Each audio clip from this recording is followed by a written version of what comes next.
Good morning, good day, and good evening.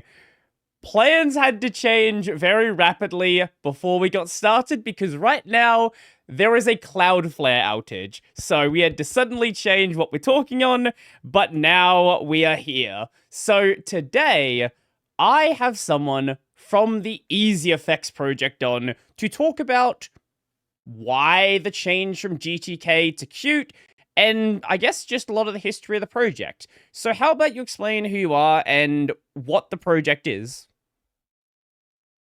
Well, my name is Wellington. I'm a physics professor here in Brazil in a federal educational institution. My academic background is probably different from what most Linux users would expect. My background is entirely in physics, Mhm. being more specific, experimental physics. And if I remember well, somewhere in the last year of my PhD that I started to really get involved in software development. Mhm. Was that as a requirement for doing the physics work, or were you just interested in doing software development? Quite often, when you are doing experimental physics, you have to write some kind of software. In my case specifically, it was software intended to automate device management. Sometimes you need to do a chart or control what the equipment is doing. So most of the time, that's what I was doing. But Mhm. by the end of my PhD, I needed to do Monte Carlo simulations. My work involved the measurements of magnetic nanoparticles, and Mhm. in order to better understand what I was seeing in my measurements, I started to do Monte Carlo simulations. Uh, that's when I really started to write software. Mhm. At the time, nothing that involved the user interface like is effects there is now. They were Mhm. mostly command line applications. Uh, I used the OpenCL at the time to parallelize the calculations, this kind of thing. So a little bit about controlling devices and another about the physical simulation to better understand the data that Mhm. we're getting.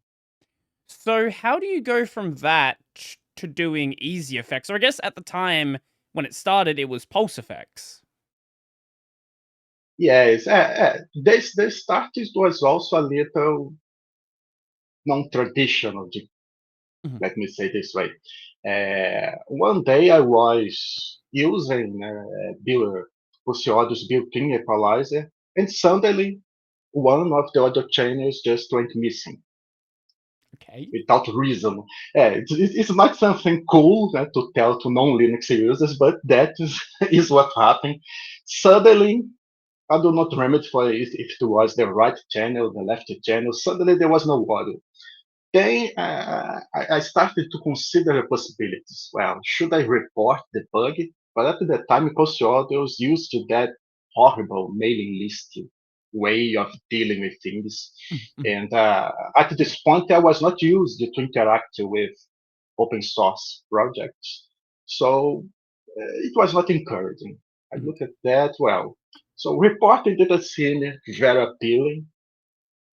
Fixing the problem, well, I didn't know anything about Pulseoid's code base. So at some point, I realized that even if that problem was fixed, I was not satisfied with just the equalizer. Mhm. So I decided to do my own solution after Mhm. that event. At the time, I was already used to, I'm not sure how people pronounce it, G streaming, K Yeah, yeah, streaming. I know GStreamer, the yeah. name has a little bit. At the time, I was already used to use GStreamer for physics experiments for students. For example, doing a chart showing the audio wave that the microphone was capturing. So I used a lot at the time the Python language to control the streamer and look at what the microphone was capturing.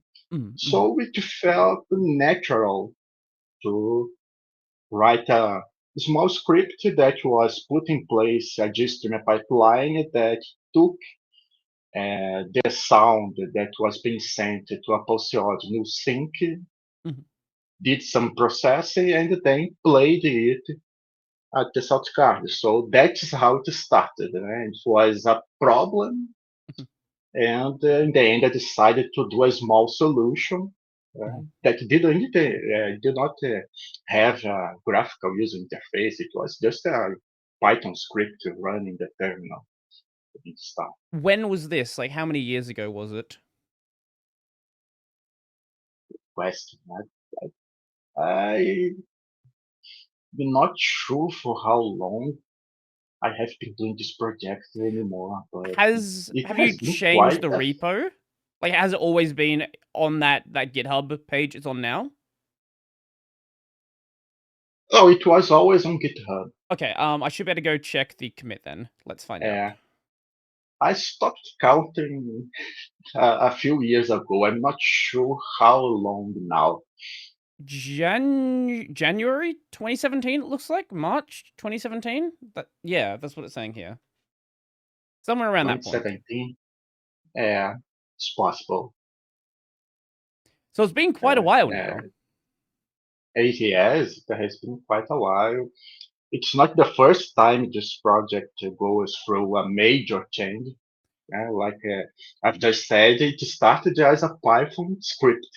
Mhm, mhm. No C++, no C. I said no C. C came eventually Mhm, uh,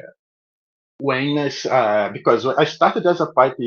It started as a Python script mhm, mhm. that was not able to automatically move applications to its virtual. So that's when C started, when I needed to interact with Pulse Audio API. So it was that moment where most of it was still in Python, but with some custom written wrapper for Pulse Audio's Mhm. API. What was not a pleasant experience, by the way. It was one of the reasons why I left Python behind. Mhm. The more I needed to interact with C libraries, Mhm. uh, the worse it was to keep the application using Python. At some point, I had to write too many wrappers, Right, right. so I had to go to a language where I could talk directly to the libraries that I had to use. You felt like there So it was was one. you felt like there was like a lot What? of additional like overhead work you had to do trying to Yeah. work in Python. If there is something that is effective taught me is that I should avoid wrappers. Mhm, mhm, Every time I used one, I regretted it. This happened while I was using Python mhm, when mhm. I needed to talk to Pulseaudio's API. Eventually, at some point, the same thing started with GTK Mhm. because naturally I was using the wrapper for Python. Mhm. And it didn't take long to get to a point where I needed GTK functions that were not wrapped by the wrapper. Mhm. It is horrible.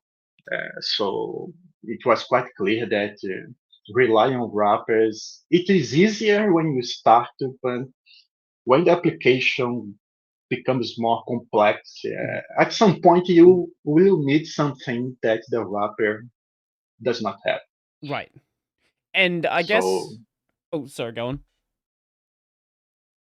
so that probably was the main reason why I didn't stay on Python. The Mhm. second, if I remember well, it was performance. At some point, I started to notice that that's not a good choice. It's time to to move on. Mhm. So, what made you want to expand out the application? Because you said initially it was just this very simple Python script, and eventually you started bringing in this graphical interface for it, additional effects, and all of this extra stuff. But why did you want it to do even more? So before doing this, and maybe even before starting, I started to use Posseodo's built-in equalizer. I use the nowadays people will use Pipewire's filter chain for that. That is configured, editing a few text files to put in place a filter chain. At the time, we did this with Posseodo, but Mhm, with a lot more limitations. There was a very limited choice of plugins that you could put there. mhm, But in general, the problem with this approach is when you need to experiment with the parameters. When you already know how you have to set the plugins, mhm, it's not a big deal. But when you are still trying to figure out the proper values, mhm. uh, it is a lot easier to have a window Right. where you put the values and you see on the fly Mhm, how the audio is being changed.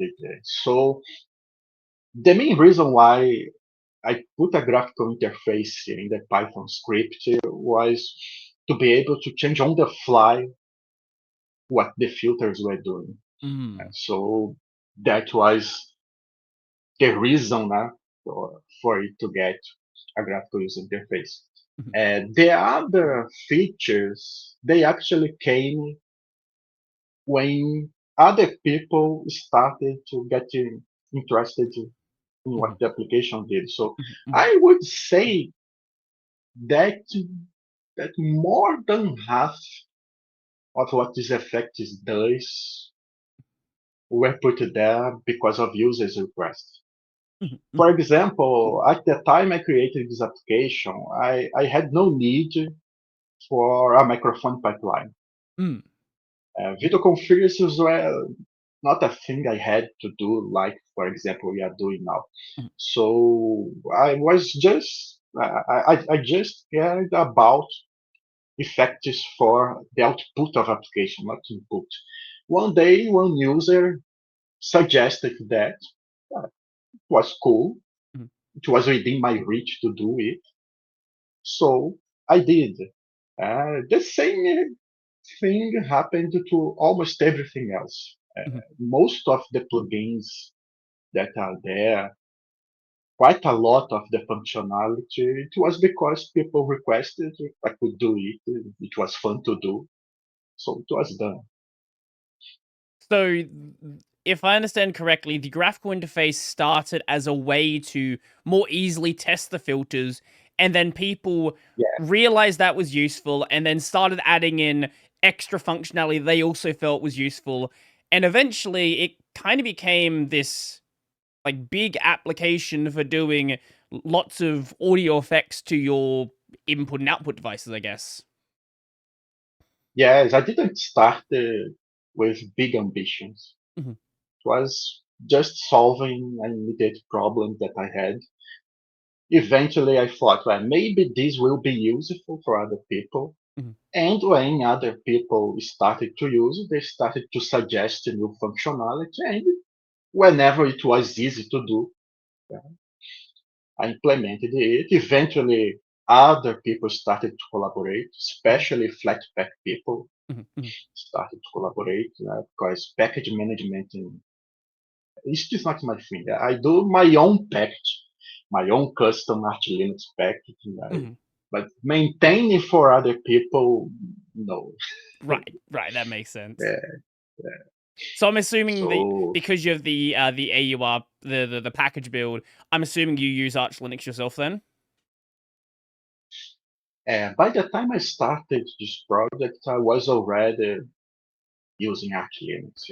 I have Mhm, been using Linux for more than 20 years. I have used more distributions than I can remember now, but mhm, Arch Linux is already the one I've used the most. I mhm. probably have been using it for 10 years, I would say. It has been quite. Mhm. It was actually The first place I announced these effects was probably on Arch Linux forum. Mhm, mhm. Awesome. Awesome. Um, so as the project progressed, it got a GUI. It got that. Was the first GUI that GTK3 GUI, the old one it had? Or was there a different one before that? Different one toolkit, do you mean? Yeah, so the original GUI it had before you did GTK4, what was the GUI written in then? GTK3, Okay. yes. First through the Python wrapper, Mhm. then there were all those problems I mentioned before. So I went to GTK-MM, the C++ wrapper Ah, for yeah. GTK. Mhm, mhm. Uh, Not sure. I think it's GTK-MM. I'm not sure how people pronounce its name, but it I've is never the C++. heard anyone say it. Your guess is as good as mine. uh, I'm not sure, but in any case, it is the C++ wrapper for. And the reason was is I like C, but let's say that I like C with moderation. Mm, So I didn't really want to go full C language mhm, when writing the user interface. mhm, So I decided, well, let's try to not go too far away from C++. mhm, So I used the wrapper, but eventually I started to need calls, GTK functions that the wrapper did not have. mhm, So it was the time when I moved to full GTK3. mhm. What made you go with GTK3 at the time? So the reason for GTK, as much as some people may not believe, it was the best tool at Mhm, the time. So the reason is, like I mentioned before, I was already used to use GStreamer mm, to do some programs. And although you can use GStreamer outside of GTK, you can use it in a Qt application. mhm, Uh, it is more straightforward to use GStreamer in GTK when you need to bind properties from mm, one side to another. You can do it on other toolkits, but the truth is GTK, GStreamer talks the same language GTK does. So it is easier, it is faster to bind. So as the application needed GStreamer, mhm, being more specific, the application would still need GStreamer if we were still using Pulse orders. mhm, Actually, the one that made GStreamer not necessary was Pipewire. mhm, mhm. That was the Pulse next thing order I was does gonna not ask you about. offer. Yeah, Pulse order does not offer what we needed to not use GStreamer. And while you are still using GStreamer, Mm, it makes a lot more sense to use GTK. mhm, mhm. That, that was the only reason. It was easier to bind the graphical interface properties to GStreamer properties Mhm. using GTK. So, what was Pulse Audio not offering? I think a lot of people have a lot of negative opinions about Pulse Audio, and I think it's a good thing we've left that one Uh, in the past. But for what you were doing here, what could it not do that GStreamer kind of became a requirement at the time? what Pulse Audio was missing, and probably still is an API that allows you to build filters Mm, that will process audio. That was the main reason GStreamer was there. mhm, Because you can load a virtual device, you can move the applications to this virtual device. You can make the audio of your virtual device to go to the sound card. What Pulse Audio is missing is what should be in the middle. mm, Uh, how are you going to put your plugins processing the audio? So, Pipewire has this mhm, by design. It has its own API that allows you to write your filters and just insert it in the middle. So at first, we were still using GStreamer when I moved to Pipewire because, well, you are rewriting a considerable amount of code. So initially, I tried to do as little change as possible, but I already knew I could not use GStreamer. That was the reason why I moved to Pipewire. Mhm, So GStreamer works for that, mhm, but it has some challenges. My first attempts actually didn't work well. Uh, there was a difficulty involving the synchronization of GStreamer pipeline clock with pipewire clock on the virtual device. Eventually, I was lucky enough to find a combination of parameters that made the whole thing work. But the first attempts, there was a lot of lack of synchronization, let's say, mm, between video and audio. That was the main problem in my first attempt is still using Python. It was the lack of synchronization between video and the audio when I put GStream in the middle. So right. I do not remember now which parameters solved this, but eventually I found a combination of parameters that made the whole thing usable. Mm, So all these little problems, they naturally go away when you use Pipewire. mhm, mhm, So after moving to it, there was no need to stay on this trend.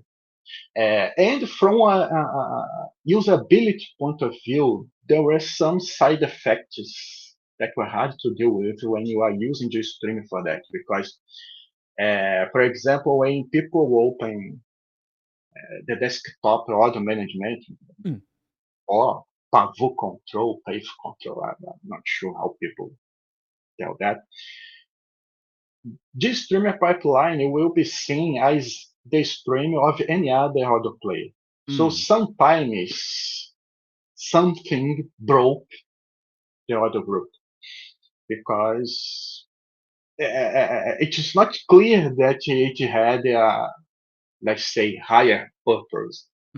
So sometimes people moved it around, the audio was broken, so uh, it never felt like a proper solution. Mhm, mhm. That's the main That's one of the disadvantages. But it served as well for quite a long time. It always kind of felt like this add-on on top of Pulse Audio rather than being something that like nicely fits in there. Yeah, it was more a hack than a proper solution. Right, right. That's the truth. It is not the better way to solve the problem. It Mhm. was the only available way to solve the problem. Right, right. It is more like that. There was nothing else that could be done without the audio server providing the proper tools to do that. Well, That unless you was the wanted main to issue. fundamentally change it and make it, rely on the Jack API, which creates a whole nother set of problems. Uh, I think that before starting these effects, I tried a few times to put global effects on my desktop by a combination of LV2 plugins and Jack 7. It was not a pleasant experience. Right, right. I eventually just stopped the whole thing. But one of the problems, some people don't not like Pulsar. I'm not sure how this is nowadays. 20 years ago, people really hated Pulsar. Oh. Uh, I never shared that that feeling, but one of the problems of not using Pulsar Audio Mhm. and now Pipewire is this is the kind of application where you want an easy way to move audio streams to its virtual device. Mm. So you do not want to all the time to manually put applications there. Right. You want the application to be able to do that itself. Mhm, mhm. And I'm not sure the Jack server provides this. Maybe it does. Jack is I do all not manual remember. routing. Yeah, I do not think this. Actually, Pulsewad was the one that brought this to the Linux world. I do not think that before it this was possible. Mhm, mhm. Probably not. So the next major shift. Actually, wait, when did? Hold up. Let me just think this one through. I'm forgetting how to pronounce words now.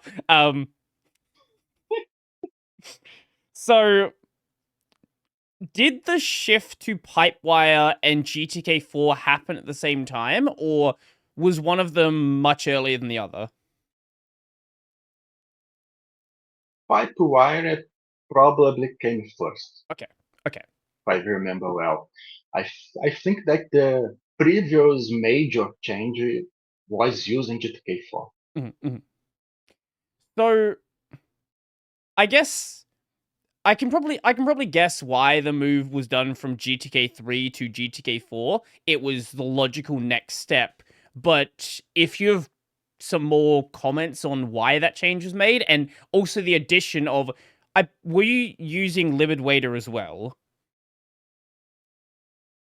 Yes, Hmm. what eventually I came to regret, but let's talk about that later. But from GTK 3 to 4, besides the usual, it is the next version, GTK 4 brought something that it was really a step forward, that it was how you deal with list view there. Mm. Dealing with lists in GTK4 is a lot better than it felt in GTK3. Mm. But it was not a move without resistance from some users, not Mm. as much as now. But still, GTK4 was the version that left behind completely tray icons. So not everybody was pleased when we moved to GTK4, Mm. Mm. taking this into consideration. Uh, but it was definitely less resistance when you are moving from Qt to GTK and back and forth. No, no doubt. Mm. Mm. But three icons were something that people requested from day one. Mm. Mm. But I soon realized that they would not be a thing anymore in the GTK ecosystems. I said, no, there's no point in fighting against the toolkit we are using. So, but from a development point of view, the new way to deal with lists in GTK was one of the main reasons why I wanted to use it instead of GTK3. Mm. Mm. When did you make that swap to GTK4? Was it early on in GTK4, or did you let things sort of mature a little bit?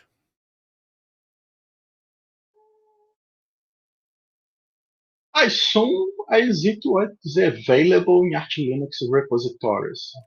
Not sure how early on that was exactly, Mhm, mhm. but I started to play with it as soon as it was. This is more or less what always happens.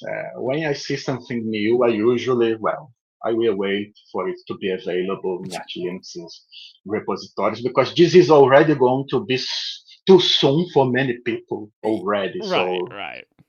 no need to go beyond that. Mhm, mhm. Yeah, if you're going in beta releases, that's gonna create a lot of problems. Like at Arch Linux doesn't always get things immediately, but you can at least assume that Yes. when they have it, it's packaged as a stable version. So other distros will get it eventually.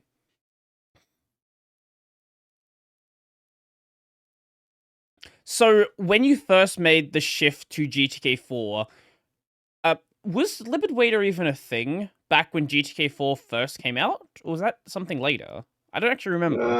I'm not sure how mature it was. I remember that on GTK 3 there was Libby Handy Yeah, or yeah. something like that.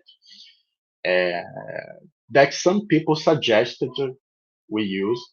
Mhm. But at the time, whenever it's possible, I try to not do too much dependencies to the application. I only Mm, add a mhm, new dependency when there is a situation that it is really hard or annoying to solve mhm, mhm. without that library. Right, right. So initially, I tried to implement some of the things I liked in LibEducator in Mm, pure GTK. If I'm not mistaken, I even asked for help to some of the GTK developers. They gave it some suggestions, but the truth is, you have that constant feeling you are reinventing the wheel. mm. It never got as good as the one LibEducator was providing. Right, right. Didn't match well the application theme. It was taking more time than I was ready to put on that. So at some point, I said, enough. I will just use this library Mhm, and that's it. But that was a mistake. GTK ecosystem really do not want you to view LibEducator as any other library. mhm, So that's one of the reasons for the latest shift. Using it like I used any other library was a mistake. mhm. I never asked this directly to GTK developers, but the feeling I have is that the idea is GTK becoming a solid foundation and the cool stuff going to LibEducator. Mm. So if you like something that is going to LibEducator, it's kind of like either you use it or you do it yourself with pure GTK. What obviously will require more time. Uh, That is something I have so heard other people say, where it feels like Libadwader is kind of treated like an essential add-on to GTK 4, and GTK 4, there's just a lot of stuff missing that should be there. yes, most users probably think of LibEducator as just something that's providing looks, colors. Mhm, mhm, But the truth is that you have some useful widgets there that are not available on GTK. mhm, It is possible to replicate. I tried once, but in the end, it is not as good without putting as much time as the people developing the video are putting there. mhm, So that's the problem. I mean, it makes sense for them, the model that they are choosing. mhm, mhm, Like it or not, GTK has its focus on GNOME. mhm, mhm, So it makes some sense that you are making LibEducator with a GNOME focus and keeping GTK as a solid foundation that you can use for applications that do not run on GNOME. mhm, The mhm, issues start when you look at the LibEducator, see something that's nice, and you realize that's not on GTK. mhm, mhm, So as I didn't want to reinvent the wheel all the time, I decided to use it, but in the end, it's not a good thing to do. So that's one. At some point, I started to see in random places at the internet. If a developer is using LibEducator, it's because they are focusing only on GNOME. And I mm, was reading that and telling to myself, that was not the reason. I just didn't want to invest a lot of time re-implementing pure GTK some of the things that are good to use that are only there. mhm, mhm, So it is an uncomfortable situation because you are now put on the same boat of people that you never really intended to be on that same boat. mm, mm, So uh, I understand and respect the decision, but for people that are not focusing only on Genome and that want some of the nice things that are going to the other side, it is annoying. It is annoying. So So I guess you didn't want Easy Effects to feel like it was only a GNOME application. That's kind of what your that issue was was. never the point. Obviously, I someone, like I said before, my whole academic background is physics. It Mm, just happened that I've got really involved in writing software. mm, But I do mm. not have a background in for example, designing. Sometimes I see users, but the interface is horrible. Of course, it will be horrible. You have a physicist writing your user interface. What do you Hypothetically. expect? Something wonderful out of nowhere? Of course, it will be horrible. And one of the nice things that Genome provides, and eventually KDE started to provide it too, was a human interface guideline. So Mhm, the obvious thing to do when you do not have a background in graphical user interface is using the human interface guideline that the toolkit is providing. mm, So it was not done with the intent of being a genome only application. It mm, was mm. what made sense considering the circumstances. That was the point. But when you put libadwaita, you start to be seen as someone that is focusing only on genome because that's the purpose of that library. Mhm, mhm, So uh, some people may say, oh, but Kirigami is the same situation. Not exactly, because Qt landscape is a lot bigger. mm. They won't, out of nowhere, suddenly Qt is just a solid foundation and then now the cool stuff goes to KDE. It would not make any sense to do that there. So GTK has these exceptional circumstances, Mhm, mhm. let's say this way. What is fine for them. It makes sense for them, probably.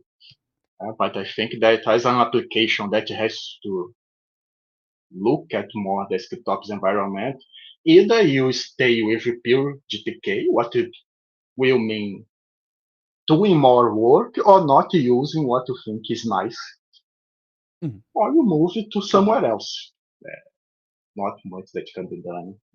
I think what GNOME has done when it comes to creating a consistent ecosystem, like nobody else on Linux has an ecosystem that looks as consistent as what GNOME has. And that comes from that encouragement to use libadwaita, GTK4, and really follow those human interface guidelines. But the problem with that model, and it works great on GNOME, but the problem with that model is the second you take any of those applications outside of GNOME, they immediately stand out, and Yeah, you can very quickly yeah, see this doesn't belong here. yes.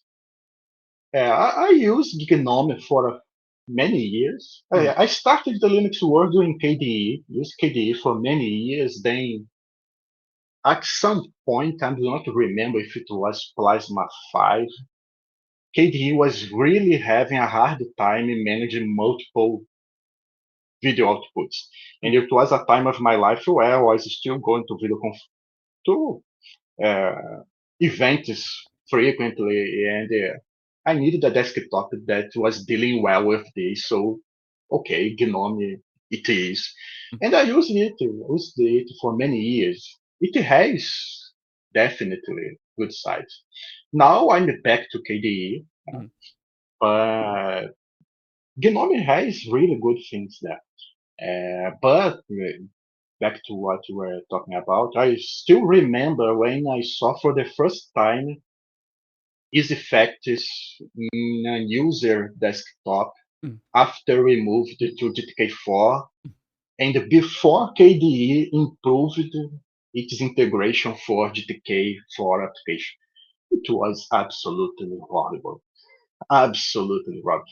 Mhm, Uh, mhm, thanks to KDE integration, nowadays, I mean, I never I was never bored by its effects loops Mhm, while using KDE. mhm, It was mhm. okay, but it was okay after the effort is to make GTK4 applications look better. Right. Before that, it was absolutely horrible. Mhm, mhm, Absolutely horrible. So if the desktop you are using do not provide the necessary integration, yes, it is. mhm, People think it is bad now. It was way worse before. mhm, mhm. Way worse. So, are there any other reasons? Like, I know you said in like the GitHub thread, and people sort of have taken that as like, hey, I don't like GTK. Are there any other reasons why you've decided to make this change, or is it basically just you didn't really want to be seen as a GNOME app? I would say that this was the second most important reason. Okay. The first reason, uh, it is related to the effort Mm, we have to put to developing new features as well as maintaining them, mhm, and how fun, how enjoyable the process was going. mm, I was totally okay with GTK while the application was relatively small. mm, When it became bigger, let's say, the journey you have to take to implement some things in GTK started to not be enjoyable. mhm, It may become more clear if I explain why QML. Because, for example, I would not have made the move if the alternative was traditional Qt widgets, for example, because it was be pretty much the same yeah, situation yeah. I've done that Qt I widget already stuff. did not like in GTK. So imagine that you have a backend and there's a place in the user interface that you need to use that backend or whatever it is, the C++ class for object that you have to use there. Mm, mm, In QML, you just expose the object to QML and use it anywhere in your user interface. mhm, It is a really straightforward process. So it is not about being able to do or not being able to do something. Uh, I could do what I wanted to do in GTK, but some of the things required way more effort than I think they should require. mhm, Uh, and the whole thing is just immensely more straightforward when you are using QML. It would not be with traditional Qt widgets, for example. Again, you can do that, mm, mm. what you need. The problem is the journey. It started to get tiring. That was definitely the main reason. I was not. It was not being enjoyable anymore. Mm. Right. For example, I talked before about how much better GTK4 is than GTK3 when you are dealing with list. Mm, But even in this case, when you have a list in GTK4, and for example, our left panel with plugins mm, with the filters listed there. Sometimes you need to access a given objective in that list entry, and you can do it. Yeah? We could do it. It works. GTK4. But it was immensely annoying to do that. mhm, The mm. level of indirection, the callbacks in the middle, to get to make the information you need, to get where you need, when you need it is really tiring, really annoying. Mhm. I didn't mind it when the application was small, but the more it grows, the more annoying Right. it gets to deal with this. And QML is it likes to take the user run. That's not really nice, let's say. Mhm, But from a developer point of view, it is a lot better mhm. moving thinking about the future to use QML than to stay with a tool that it is just too tiring to use it now. Right. it's the nature. It is written in C. Like I said before, I like C. I give C classes where I work beside physics classes. I Mhm, like the C language, but with moderation. When you have to use it intensely, you start to see the other side is too much. mhm, mhm, So you have this problem that, well, you will eventually have to write more C than you were willing to do. And the alternative to that is to use XML files that will also have a lot of limitations. mhm, So it is a problem that is not going away, let's say this way. The C limitations will remain there. mhm, The XML files limitations will remain there. And most of these problems are also in traditional Qt widgets. So when I was considering, well, I should move on to something else, mhm, but then what? It was quite clear that it would not make sense to move to traditional Qt widgets, as much as probably some KDE users are hating the fact that QML was used. I'm sorry. I'm not going to use something that's going to be annoying to use just because some people want to frame to customize the application appearance using their favorite tool. It would not make sense.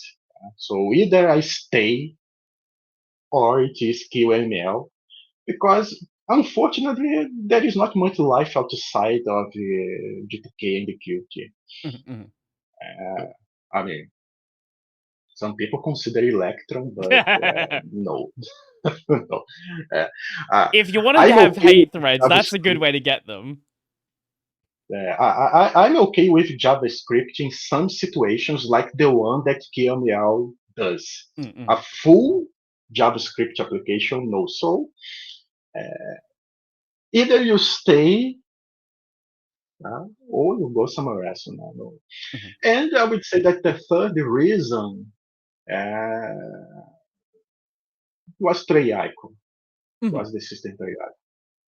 I have lost count of how many people have opened the issues about this, mhm, sent me emails about this, and it will never happen in GTK.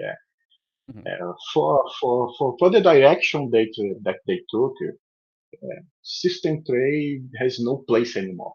mhm, mhm, So as much as you could try to use an external library to do that, it is always that feeling you are fighting against the toolkit you chose mhm, to do the application. So it would never happen.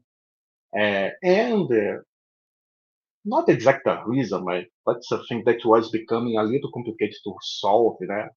At some point, I realized that we started to abuse the settings, that is the framework GTK applications use to handle configurations. mhm, mhm, It definitely was not designed to have to put all as much as configuration options as were put in there. mhm, So, mhm, for example, Flatpak users they have to deal with a different settings backend mhm, that mhm, is immensely slower, immensely slower. It is a nice configuration framework. For example, for people that were developing third-party tools that needed to interact with our settings, having the conf service running, it is definitely a nice thing to have. mhm, mhm, But we were paying a performance price using mhm, it the way we were using. But it is just a minor reason, nothing particular concern. But when you start to adapt everything, you see that some change needed to be made, and it was not the first. I hope it is the last major change, mhm, but it is what happens. I didn't start. Oh, I need to make a super big audio framework for Linux so that we can apply global effects. It was not planned what we became. mhm, So some A few major rewritings were necessary along the way. Mhm, All the others purely technical mhm, reasons. This last one, a little bit of both. mhm. So, with the move to Qt, for anyone who's unaware of, you've mentioned QML and Qt widgets a couple of times. For anyone who's unaware of, the Qt development experience, can you just briefly explain what those both are? Well, something that is nice in QML is, for example, you do not have to do work with XML files. Mhm, It is something that resembles JavaScript mhm, most of the time. There's some difference here and there, but at least to me, it is uh, straightforward to deal with that. When you are using, I had some experience with the traditional way many years ago. mhm, mhm, Uh, I like it and I dislike the Qt designer at the same time. mhm, I don't like being stuck to the designer. And the alternative to use it would be to write the whole user interface in C++. mhm, mhm, I like C++ a lot, but not to that point. Uh, mhm, just like I would not have written our GTK user interface purely in C. mhm, mhm, No. So either you use Qt Designer or you write the whole interface using C++, mhm, mhm. because I think that the XML files Qt Designer creates are not even meant to be messed with. Mm. So it is either use it or do not use it.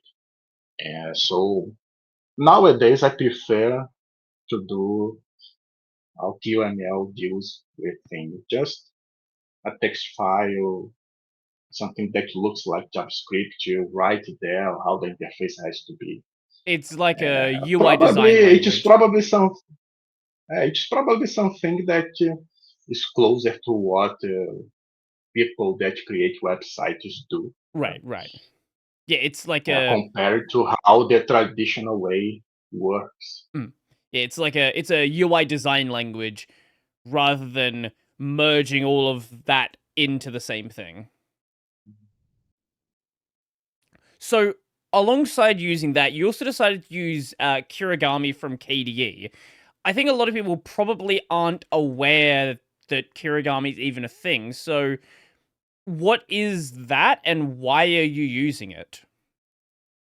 So the motivations are not entirely different from what led me to use libadwaita.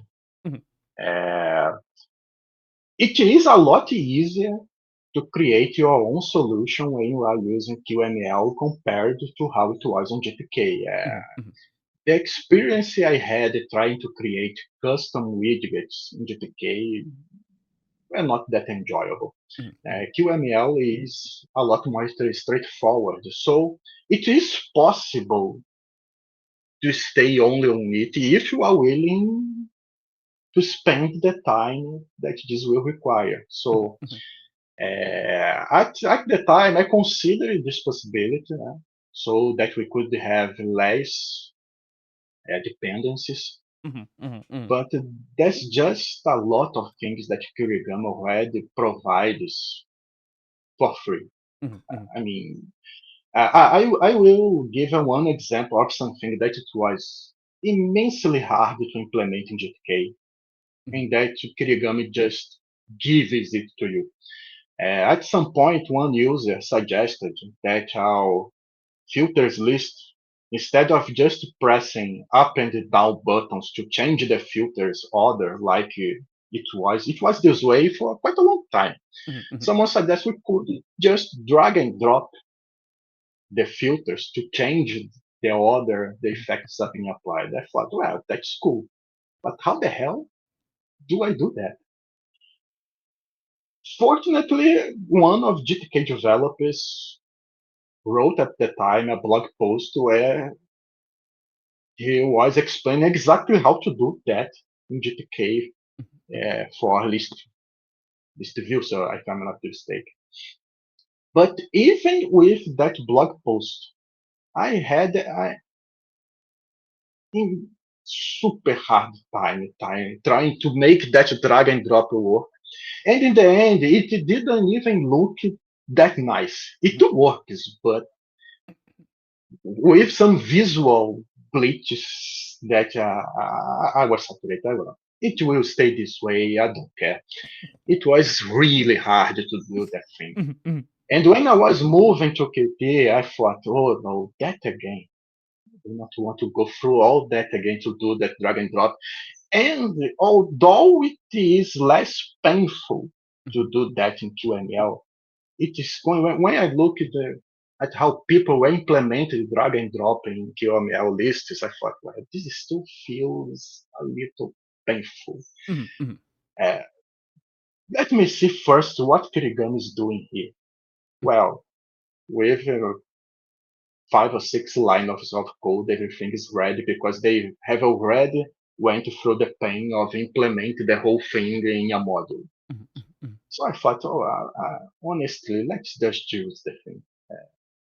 If in the future some kind of catastrophe happens and we need to move away from it, it is definitely less painful to do this and use QML than it would be in the similar case in GTK. But the truth is, there's quite a lot that Kirigami offers for free that honestly I'm not willing to reinvent the wheel, especially in situations like this one for drag and drop. It looks better, it requires a lot less effort to implement, a lot less code. Not much sense. I do not see much sense in not using it. I know that many people will not like the fact that they will have some KDE dependencies there. I If it actually happens. did see a post about that. Someone complaining that the change brought in 200 megabytes of KDE dependencies into their desktop. I'm assuming they do everything on, GNOME. Probably don't have any. Yeah, sure. It would be super nice if all that Kirigami provides, all these facilities were there, but they are not. So the alternative is do it yourself, everything. Honestly, like I said before, I tried that path in GTK. It was not pleasant. I do not see how this would be pleasant here. So yes, people who have additional dependencies. It is what it is. It does not make sense to make my life harder because of this. After all, I still have my work. I still have to give classes for who knows how many decades yet. It is one thing if you are full time on that. If I were if I worked only with open source, sure, I would consider that. But this isn't my current situation, so people will have to accept additional depends. I mean, uh, whenever I do a major change like that, I keep a legacy branch in I did GitHub. see that, yes. If someone is willing to take ahead the GTK branch, I mean, take ahead somewhere else because I do not have time to get involved Oh, you even have into the legacy branch these for effects. the really old versions. Oh, you still have the Pulse Audio legacy branch. Oh, it is there. For some time, some people provided patches for post effects when it was not compiling anymore or things like that. I mean, I just merge the whole thing. If it will help, no problems. I just do not get involved with it anymore. So if somebody It does was not make really sense. interested and said, "Hey, I want to keep the GTK4 version alive," and they were willing to submit patches for it, you would be willing to accept those.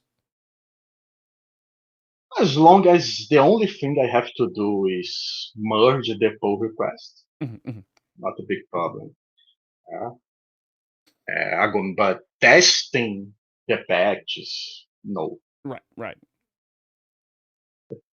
No, that's understandable. If you're not Much interested in problem. working on it yourself, then I do think if someone wanted to Uh, maintain it, it would probably make more sense to fork off of that branch, just because, it sounds like you're not really that interested in reviewing the patches and stuff like that.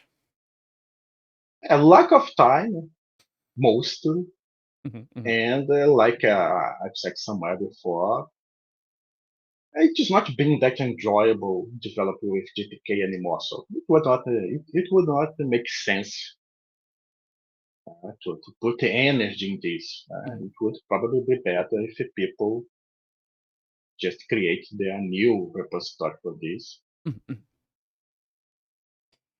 N- Uh, with this being such a big shift going from GTK over to Qt, I'm assuming it hasn't been without its problems. I'm sure there have been some things which made more sense in GTK that did cause issues after you swapped. Things you do, relearn, new approaches, things like that. Some things are more straightforward in GTK.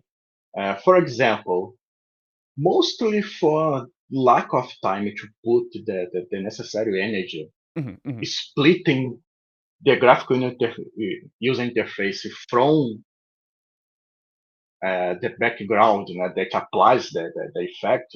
mhm, mhm, We are essentially an application that pretends to be a service.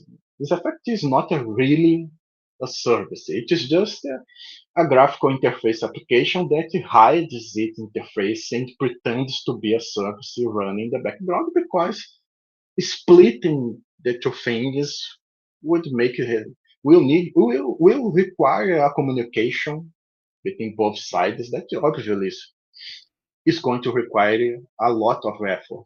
mhm, mhm, So doing that in GTK is a lot more straightforward. They mhm, have mhm, a mhm, flag that you just set it, and GTK takes care of the whole process of keeping the application running in the background, and as well as uh,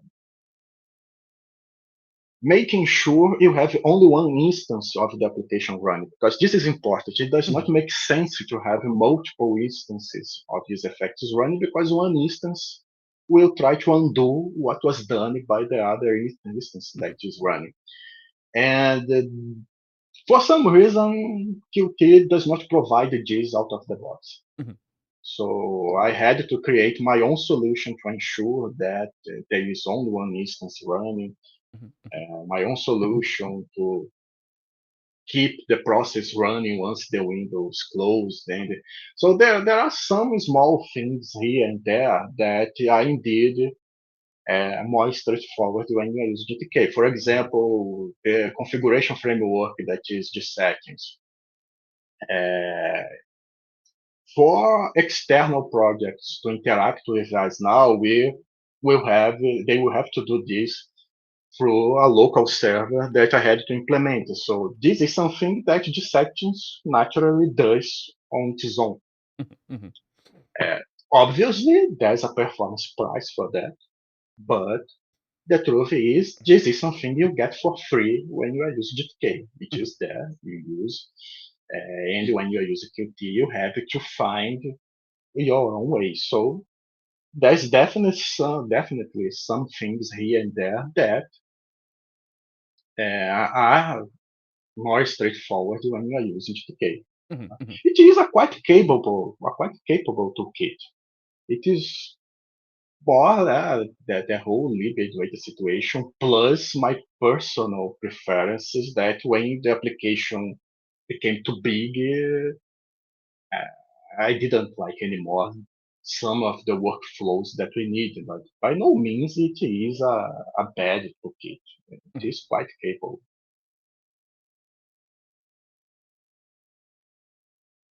So I've got a bit of a cough right now. I had to keep muting my mic. Um, I I hope I haven't coughed into the mic. I hope you haven't heard that.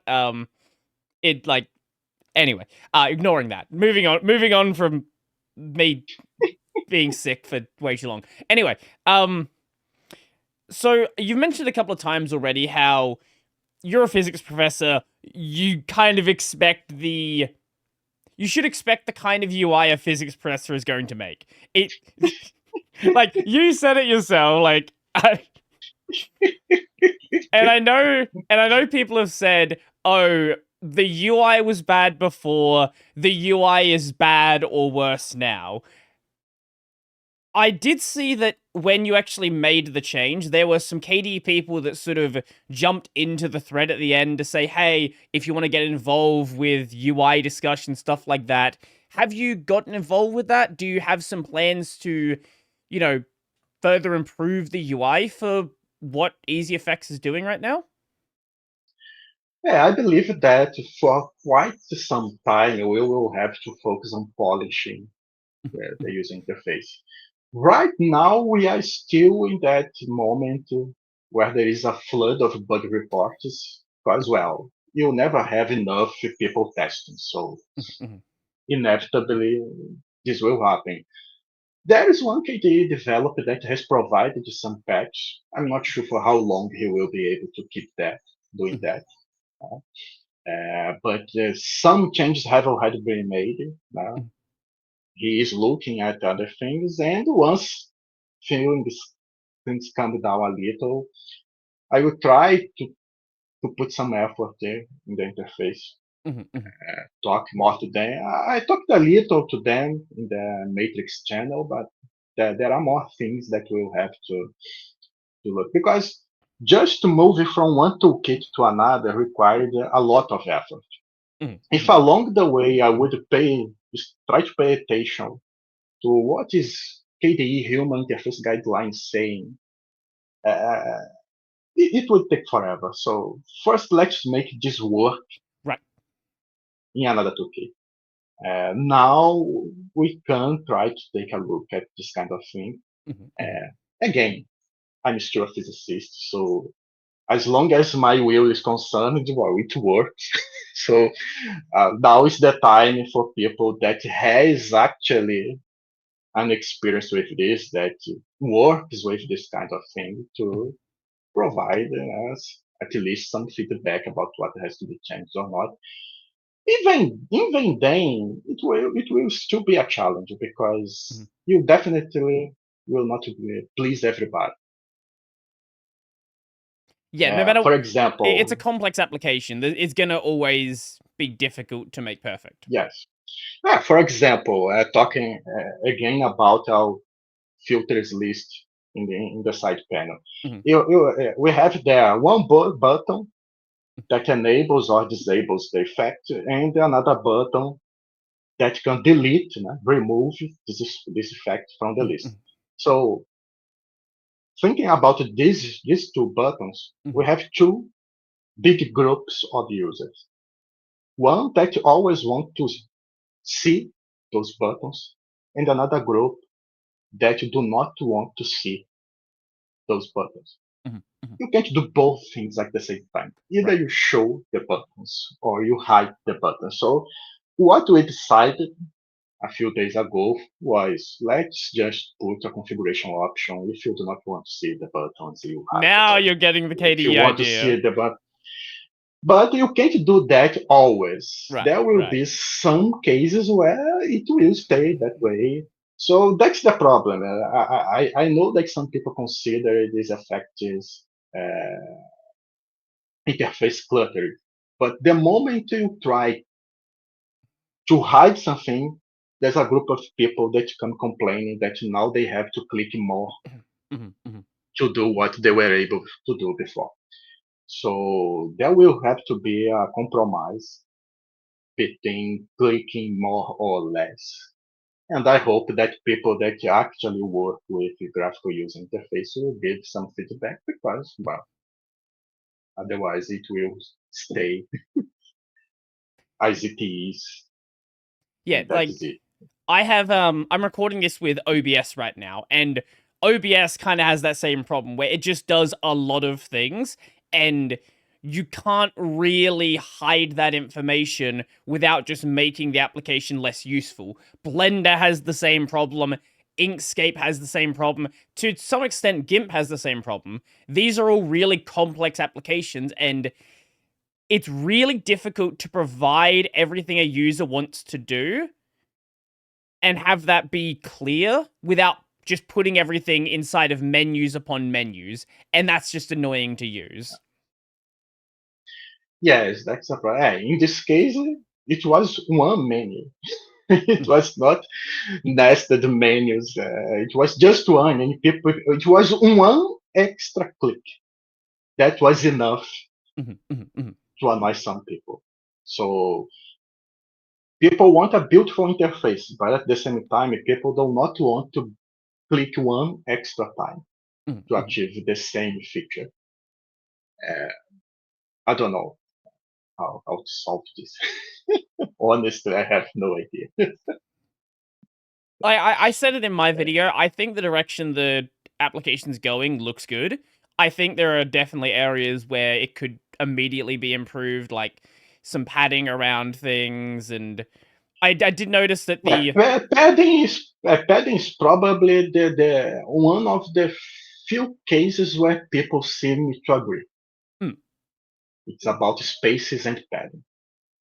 Everything else you start to see people splitting yeah. in very different groups.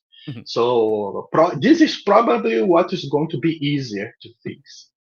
I hope, because anything else you really see that people do not agree with each other.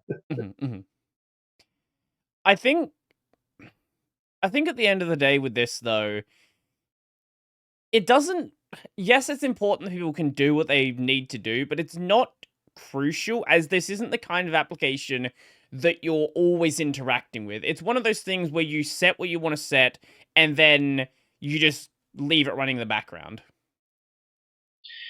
I saw some users saying that, not that people that like the imaginary war between Qt and GTK take this into consideration. They will, for many years, the ones that were annoyed were the ones that hate GTK. I have lost count of how many complaints I had to listen. How could you write such an important application using GTK? Throughout, since the beginning, people complained by the fact the application was written in GTK. Now the situation went the other way around. Now the people that love GTK and hate Qt, oh, I will fork the product. I will. It is the same thing. So there are some situations that okay, you can be in your imaginary war. You stay there. After 20 years using Linux, I do not care anymore, honestly. I just accept that I can't please both of these groups. I will always annoy one or the other. It is what it is. Well, as you said about Electron earlier, you can annoy both of them and use that. This could be a possibility, right? Rewrite everything in Electron and annoy both sides. If I were not among the people that would also be annoyed, I would have considered moving to Electron.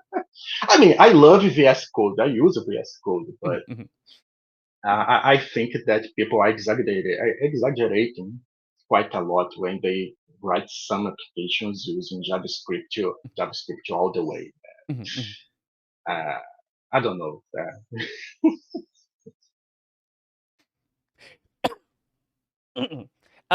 So now that everything has been ported over, what do you have as sort of future plans for the project? Like, where does it go from here? Hopefully not another toolkit change. Like, that'll be a lot of extra work. Yes, I also hope that's not going to happen.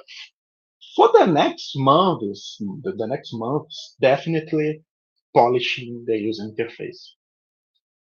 If the polishing will please people, I'm not sure. But that's the plan. maybe additional filters, Mhm, depending.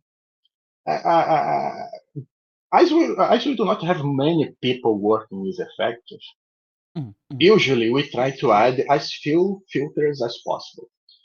mhm, Usually, like I said in some issues before, we mhm, try to do as much as possible with as few filters as possible. mhm, mhm, Uh, we have to take consideration maintenance too. Sometimes people ask for different versions of plugs we already have. uh-huh, uh-huh. It's not reasonable. It is mostly, if we look at probably the last 4 or 5 years, you will see mostly two people taking care of his FX code. Mhm, mhm, Besides me, there's Digital One. I think she's Italian. mhm, And that's it. We can't duplicate functionality just because people want diversity of plugins. mhm, mhm, Not enough people to that. So I will consider uh, new filters as long as they do something that you can't do well mhm, or at all with the ones that are there. So mhm, mhm, there mhm. are some requests about new filters. I will try to take a look. We have to polish the interface. Uh, if possible, I would like to make QML use a little less memory, but that may not be doable. Mhm, mhm, I'm not sure. One user recently asked to extend our convolver. Now, right now, we do not support true stereo impulse response files. mhm, So I'll try to take a look into that too. I think it is doable. Right now, we only support stereo 2 channels impulse response files. mhm, So mhm, that's something I also would like to take a look. And something else that has been needing improvements for quite a while, it is our built-in guide, our mhm, manual. Uh, mhm, and I'm not, and right now it is accessed in a way that I'm not really happy with. So right now we are using so I remember well, WebKit to load it. It's essentially a mini web browser with built-in effects through a Qt library. mhm, mhm, Too heavy, needs too much memory. But the problem was, initially, I tried to just make the user web browser to load our manual. mhm, But mhm, then we realized it just would not work in Flatpak. And Flatpak is important mhm, in its effects history. So I do not want to have a broken feature mhm, in the mhm, Flatpak package. So one of the things I have to look at is how to make the manual work in Flatpak without requiring the web engine view that mhm. Qt provides and we are using now. It is just to have. So it works. I would say that usability itself is fine, but Mhm, it is a huge dependence mhm. that it eats a lot of memory. So that's something I intend to change at some point in the next months. I might be mistaken, but I think in the GIMP Flatpak, it can open its documentation in the browser. So I don't know if maybe that's something to see how they're doing it. Eu acho. I almost spoke in Portuguese now. Uh, I think that GIMP is loading its website. I'm not sure if it is loading a local web page Hmm. installed together with the package. So we could consider that to create a website somewhere Mhm, mhm, with the manual and just. It's just that there is I mean, there are mixed feelings among developers and users about not having an offline manual. So going full online, and Mhm. this means that without connection, no Right. manual. Yeah, yeah, yeah. So we have to make a decision about this. If we are just going to go full online or trying to make the offline manual work with Flatpak. I'm not sure what we'll have to do. I'm sure there's going to be This a whole lot of thing. discussion about the different approaches. And I'm sure no matter what you do, like you were saying before, someone's going to complain about it. Well, it's unavoidable. Uh, I think that for now these are the main targets. And I do not Mhm, remember now if there's more. mhm, mhm. Going back to something about Kirigami, one of the things I find very interesting in it's a big difference between the KDE space and the GNOME space.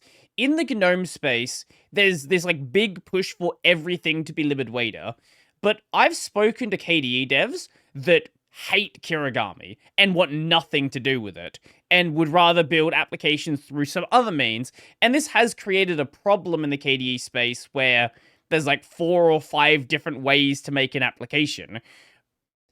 There's like definitely problems there, but it definitely gives you a lot more sort of flexibility in the way you want to go and build something. Yes, it does. I have not followed what is happening Mhm, mhm, between KDE developers about Kirigami specifically. mhm, From my point of view, I'm using it like I use any other library. mhm, mhm, There are some things it does for me. If it stops doing, I will find my own way. That's it. mhm, mhm, mhm, Uh, not much problem in that. mhm, mhm, For example, although not fully functional, it does some integration when it comes to application appearance, famous in other desktop. That obviously I would have to take care of this myself mhm, mhm, if I do not use it. So, yeah, and honestly, uh, I would like to avoid have to write my own code to interact or deal with user customization. mhm, mhm, So uh, I personally do not have a problem in not using it as long as there isn't a lot of things we have to re-implement mhm, out of nowhere mhm, on mhm, our side. So I do not have a strong feeling about this.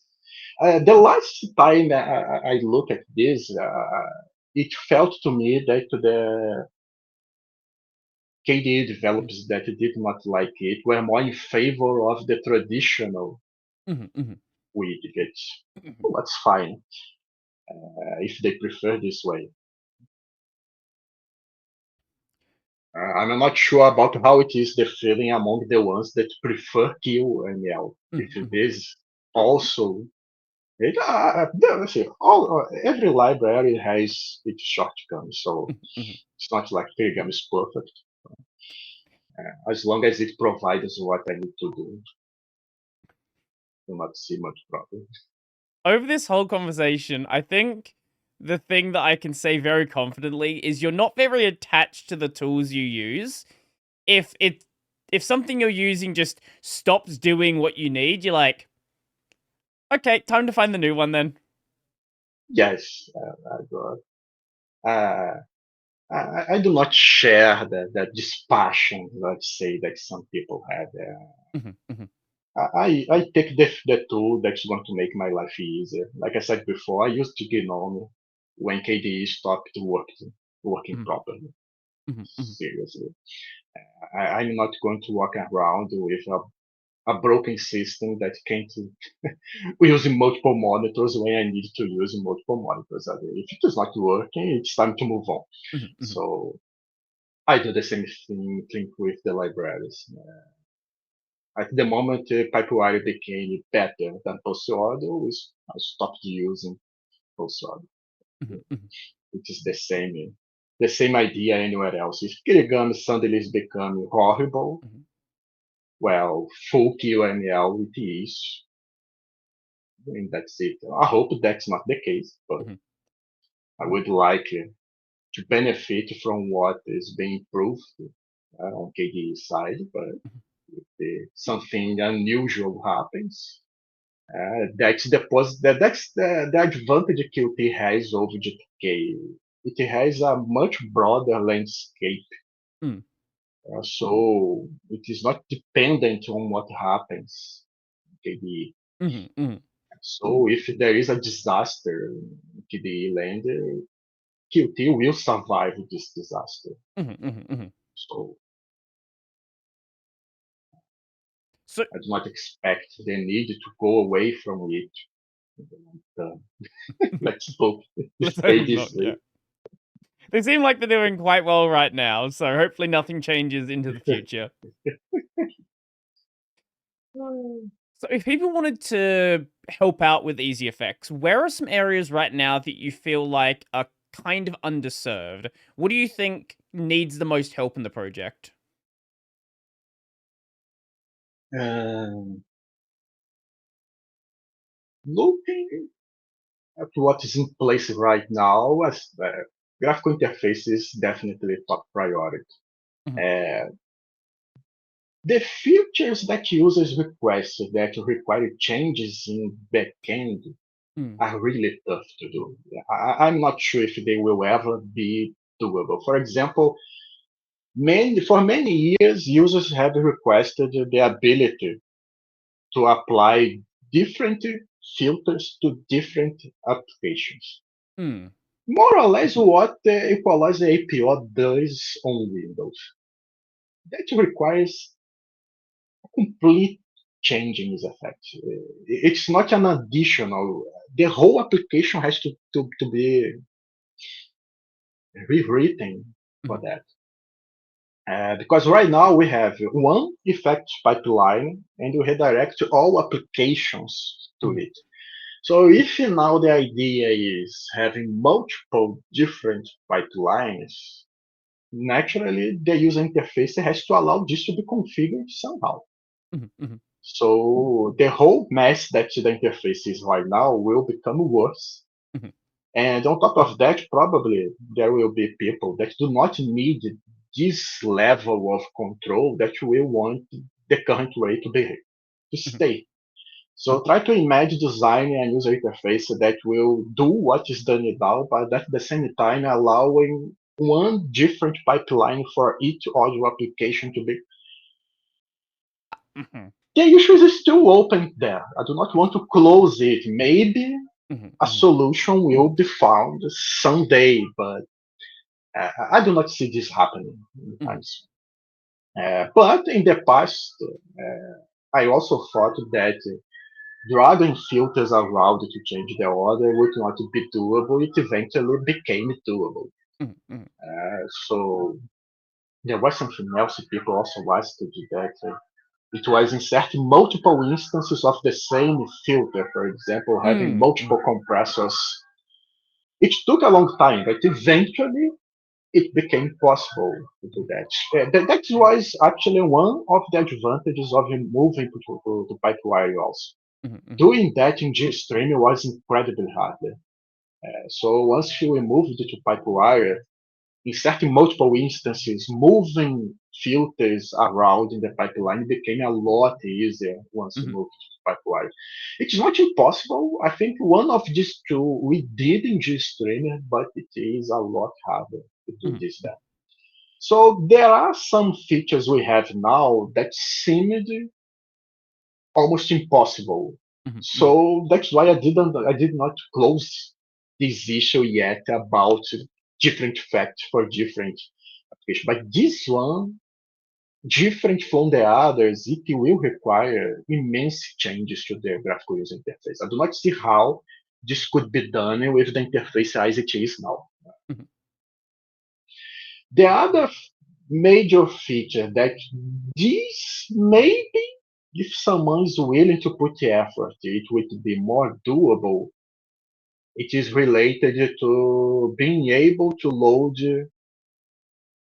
arbitrary plugins. Mm-hmm. We target very specific filters because I've said before.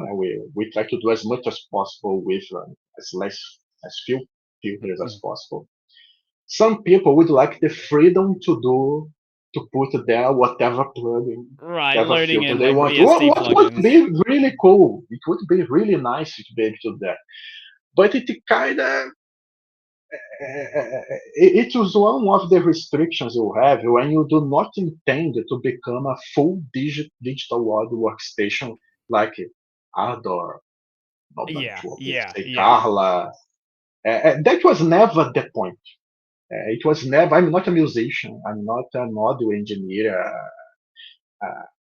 I do not need a full digital audio workstation. Most of the people that contributed to the project also do not. And probably for many users, the complexity would not necessarily be welcome. I think that this effect is in a place that it needs to be. Linux already rise full digital audio workstations. Hmm, hmm. So I see that some people would like us to become one, but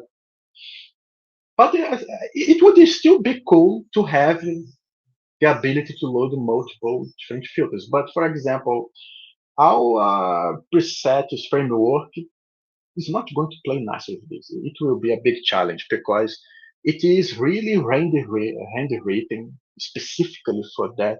Mhm, Major changes would be required for that.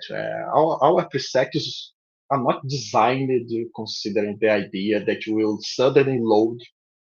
Uh, we write a custom interface before in GTK, now in KML for each plugin. mhm. What are you going to do? Will we do that for the arbitrary filter the user is putting that to? So it is not going to be easy. Mhm, mhm. If there's someone that wants to slowly prepare the code base in this direction, yes, it is welcome. I'm not against being able to do that. I just do not see this being easy to do. It will be incredibly hard to support. One user recently even suggested, "Oh, it would be nice if we could use that it is very common on Windows. It is VST, if I'm not Yeah, yeah, yeah, mistaken. yeah. Yeah, there are users that want to use the VST plugin. I mean, it's not going to be easy to Yeah, I use saw an any of issue that. about hosting external LV2 plugins from a few years back. Yes, it's exactly that. But again, in the past, we were not able to load native Mhm, windows that come with the filters, and now we can load some of them. mhm, mhm, So maybe things will change, but it is not an easy thing to do. mhm, So I do not intend to work on that right now.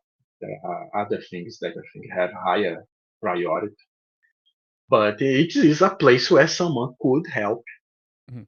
to improve things if they are willing to do. Expect a lot of challenge doing that, but it is needed. Mhm, mhm. But it kind of feels like I'm not sure. a big scope creep on the application. Yes, I'm not sure if it is almost like becoming a full digital world workstation. Yeah, What yeah. isn't really the idea. That's the problem. It would bring the application to a level of complexity that it could be hidden Mhm, mhm, behind the configuration option, obviously. So I don't know. mhm, mhm. No, I understand the hesitation there. Like, especially if it's not functionality that you would be using, it's like it's hard to justify wanting to work on it, especially when a lot of the users aren't really asking for it. It's one or two people here and there. Yes, it is a very specific group of people. The feeling I have it is a group of people that won't. to do more serious work involving music creation, Mhm, but mhm. do not want to deal with the Jack server. Right. So they want to do this in Pipewire, but without the Jack in the middle. Although Pipewire can replace so nowadays some of what Jack does. So Mhm, I don't mhm, know.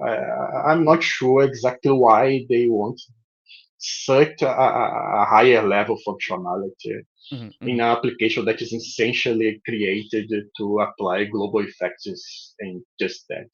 mhm, mhm, Maybe there are VST plugin filters somewhere that they really need to use for some reason. mhm, mhm. I'm not sure.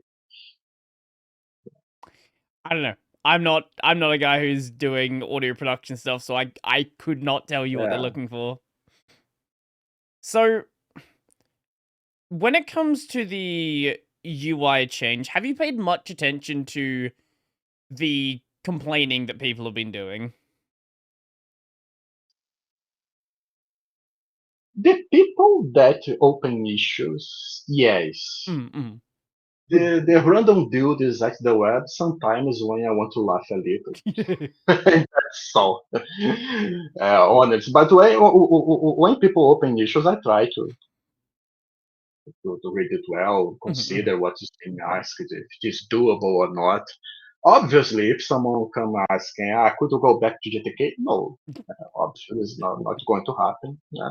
Mhm, But mhm. depending on what it is, I'm very open to suggest. Like I said before, most of what is Effects does, Mhm, it is not that because I felt the need, but because people asked and it was doable. mhm, mhm, mhm.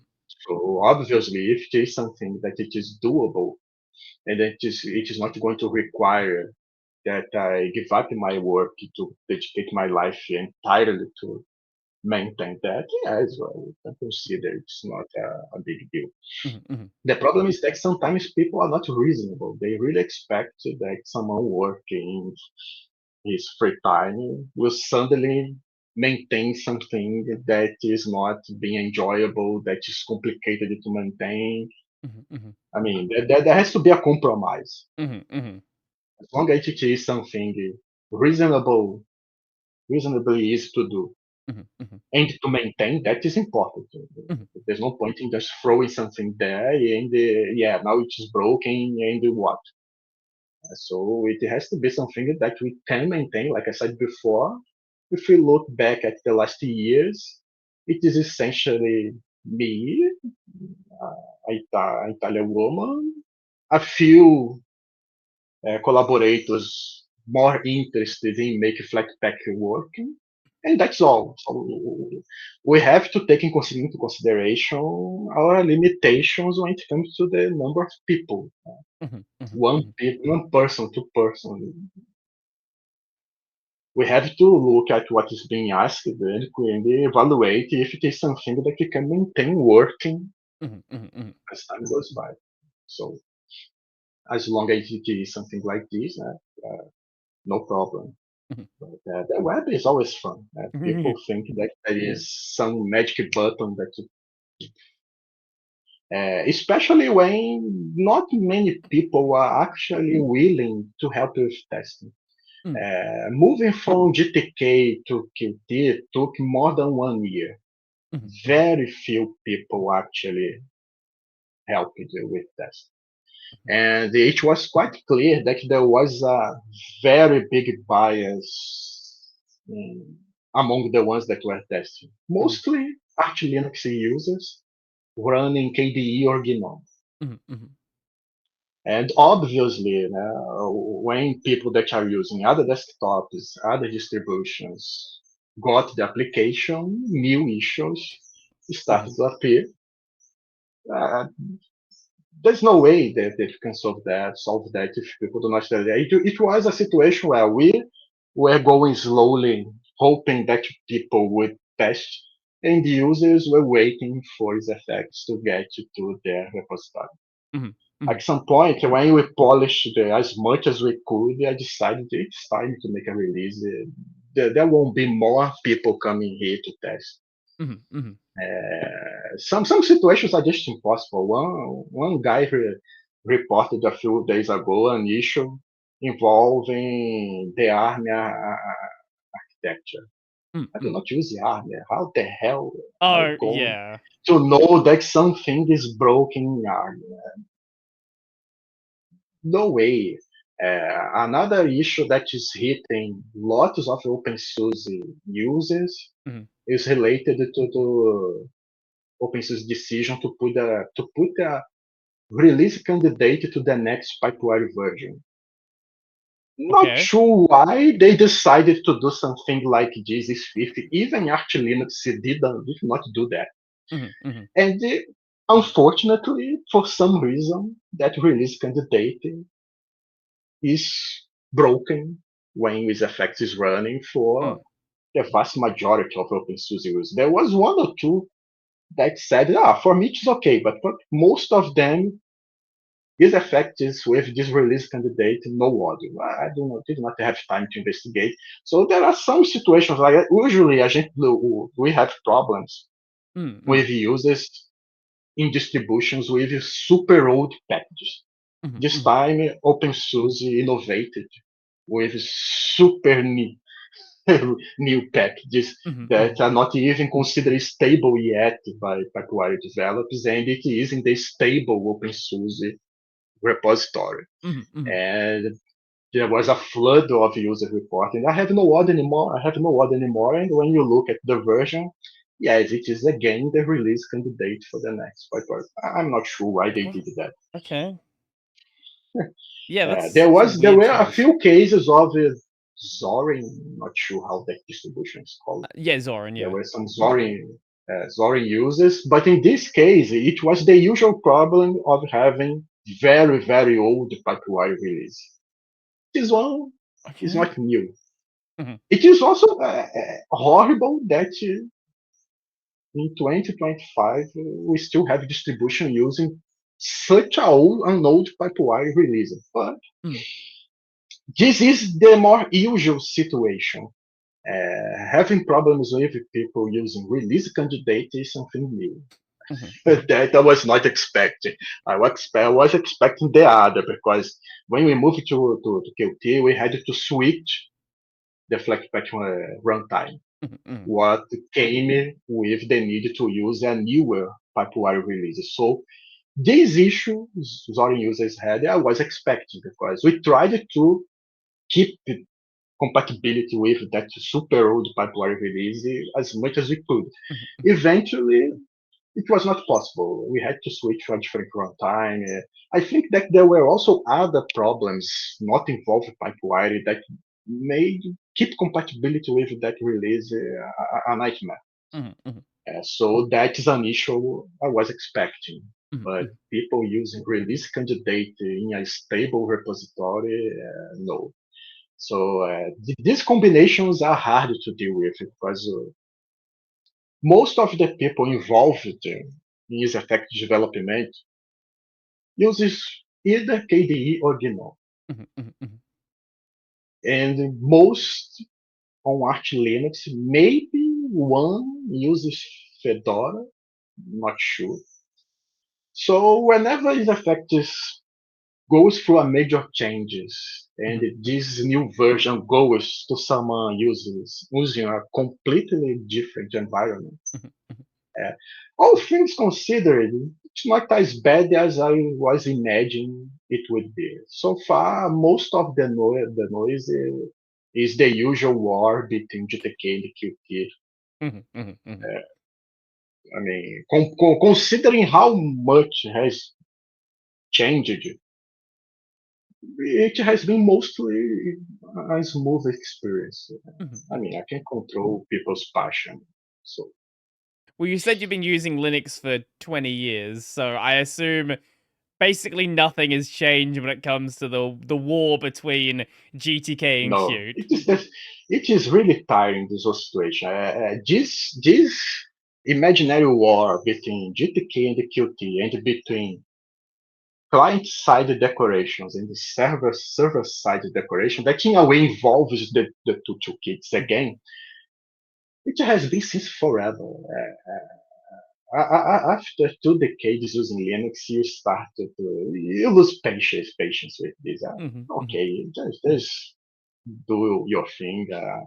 It is really annoying, really annoying. mhm, mhm. And unfortunately, it is something that does not seem it will change anytime soon. Oh, definitely not. So it is probably going to stay this way. It is what it is. I do not have any problems. Some KDE users probably will hate me for what I'm going to say, but I actually like client-side decorations. I do not have any problem Mhm, mhm. with it, honestly. I'm okay. I'm the kind of guy that is okay with how GNOME looks. Yeah, I'm okay with how KDE looks. I'm okay with client-side decorations. I'm okay with server-side decoration. Mhm, mhm. I don't know. Maybe it is what was left from the Windows user in me.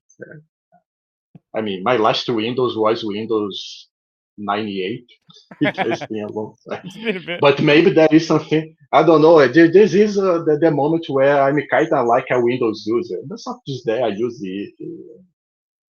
That's all. I mean, of course, it would be nice if all programs were integrated with your desktop. Unfortunately, I do not see this happening anytime soon. Mhm, mhm.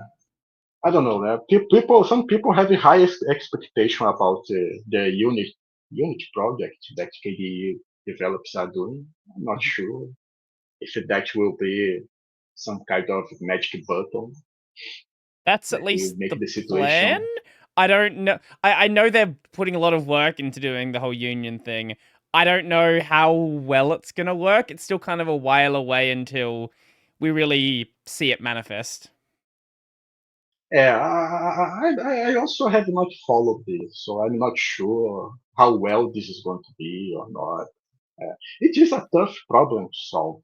Mhm, mhm, People wanted the application to just suddenly look like everything else in the desktop they are using, but mhm, unfortunately, we do not have this level of cooperation between the two kits. mhm, mhm, mhm, And to force this level of cooperation to happen, you would need the kind of control that Apple has on macOS, mhm, mhm.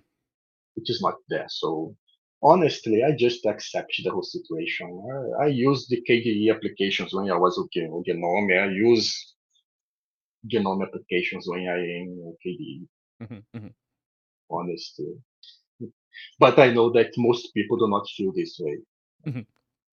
Well, I'm running a window manager right now, so I kind of just use the applications I want to use. I'm not really tied to an environment. Yes, I can't remember the last time I used a window manager. Maybe Fluxbox. I don't know.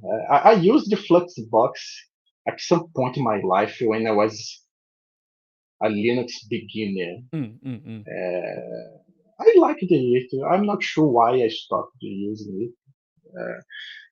I know that at some point I went to KDE mhm, and stayed there for a very long time. If I remember well, I was using the controversial KDE 4 mhm, while writing my master's dissertation, if I'm not mistaken, a long time ago. I started on KDE 3, used the 4, used the 5. At some point in KDE, in Plasma 5, I moved to the non mhm, and back to KDE now, mhm, a few years. But window managers, I think Fluxbox was the only one. mhm, XFCE I used for some time, a long time ago, mhm, mhm, mhm. not sure for how long. But most of the time it was either KDE or GNOME. Mhm, mhm. Yeah, that makes sense. Like it's if it's not like it's a good desktop environment. Like they're both good desktop environments. I know people will argue about I want to use this one or that one, but Yeah. look, they're both really long running projects. They both clearly have like they both do things really well. That's why they've been around for almost 30 years now. It makes sense. Yeah. Well, it has been a fun episode. I enjoyed this.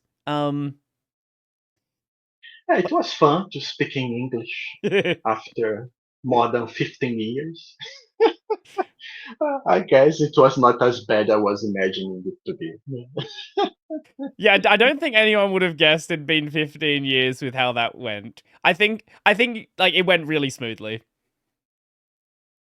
Yes, yes. Well, I don't know. It was at some point, I'm not sure. It was when I was starting my PhD. Was probably the last time I actually talked to someone in English. Mhm, mhm, Not many reasons to do that here in Brazil, mhm, where I live. I listen to English content quite often, but mhm, mhm. talking not so much. Right, right. So it is. I still remember enough, so it is okay. Mhm, mhm. So if people want to, I guess we'll do some sort of outro here. If people want to get involved in the project, is the easiest way just to head over to the GitHub and just get involved? Yes, definitely. Yes, definitely the easiest way is just to open an issue at GitHub. Mhm, And, or if like in some cases that happened in the past, people already came with patch. mhm, mhm, For mhm, example, one of the filters standards we use, or how the hell you will pronounce that, mhm. LADSPA, LADSPA, LADSPA. Oh, I don't know. I'm not sure. But actually, the one that provided support for this kind of filters, it was not me. Someone came out of nowhere Mhm, mhm, mhm, with the whole thing already implemented. It was just merging and move on. mhm, mhm, So that's that. Sometimes this happens, things like this happen. mhm, Someone already writes the solution and just come with the pull request and do it. But if the person prefers to first discuss, that's definitely the best place for that. mhm, mhm. Also, you do have a bunch of donation things on the GitHub as well if people want to support that way. Oh, if people want support that way, it is always nice. Although, I mean, it's not to the point where I can leave my work Mhm, mhm, mhm, and do only that. But yes, it is nice mhm, mhm, from now and then to see some money coming. But it is just a small thing that it does not make it. I still have to go to work as usual. mhm, mhm. Is there anything else you want to mention? I'm not sure. Something else. Hmm, maybe have patience. People take it easy. I'm not sure there's anything else to say. It's okay. Well, I guess I'll do my outro and then we'll sign off the episode. So, my main channel is Brody Robertson. I do Linux videos there 6-ish days a week. Sometimes I stream as well. I've got the gaming channel, Brody on Games. Right now I'm playing through Silksong and Yakuza 6. And if you're watching the video version of this, you can find the audio version on basically every podcast platform, and the video version is on YouTube. How do you want to sign off the episode? I'll give you the final word. Oh, it was a pleasure being here. Like I said before, Mhm, quite a long time without talking English, so it was a fun experience. mhm, I hope this clarifies a little about the people that are really raging right now, mhm, mhm, mhm, or what was has happened or not.